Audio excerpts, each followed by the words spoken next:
Geppetto returns home and gives his own breakfast to the marionette. The poor marionette, who was still half asleep, had not yet found out that his 2 feet were burned and gone. As soon as he heard his father's voice, he jumped up from his seat to open the door, but, as he did so, he staggered and fell headlong to the floor. In falling, he made as much noise as a sack of wood falling from the 5th story of a house. "Open the door for me!" Geppetto shouted from the street. "Father, dear father, I can't," answered the marionette in despair, crying and rolling on the floor. "Why can't you?" "Because someone has eaten my feet." "And who has eaten them?" "The cat," answered Pinocchio, seeing that little animal busily playing with some shavings in the corner of the room. "Open!" "I say," repeated Geppetto, "or I'll give you a sound whipping when I get in." "Father, believe me, I can't stand up. Oh dear, oh dear. I shall have to walk on my knees all my life." Geppetto, thinking that all these tears and cries were only other pranks of the marionette, climbed up the side of the house and went in through the window. At first he was very angry, but on seeing Pinocchio stretched out on the floor and really without feet, he felt very sad and sorrowful. Picking him up from the floor, he fondled and caressed him, talking to him while the tears ran down his cheeks. "My little Pinocchio, my dear little Pinocchio, how did you burn your feet?" "I don't know, father, but believe me, the night has been a terrible one, and I shall remember it as long as I live. The thunder was so noisy, and the lightning so bright. And I was hungry. And then the talking cricket said to me, 'You deserve it. You were bad.' And I said to him, 'Careful, cricket.' And he said to me, 'You are a marionette, and you have a wooden head.' And I threw the hammer at him and killed him. It was his own fault, for I didn't want to kill him. And I put the pan on the coals, but the chick flew away and said, 'I'll see you again. Remember me to the family.' And my hunger grew, and I went out, and the old man with a nightcap looked out of the window and threw water on me.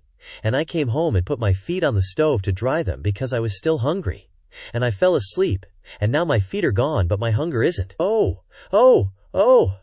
And poor Pinocchio began to scream and cry so loudly that he could be heard for miles around. Geppetto, who had understood nothing of all that jumbled talk, except that the marionette was hungry, felt sorry for him, and pulling 3 pears out of his pocket, offered them to him, saying, "These 3 pears were for my breakfast, but I give them to you gladly. Eat them and stop weeping.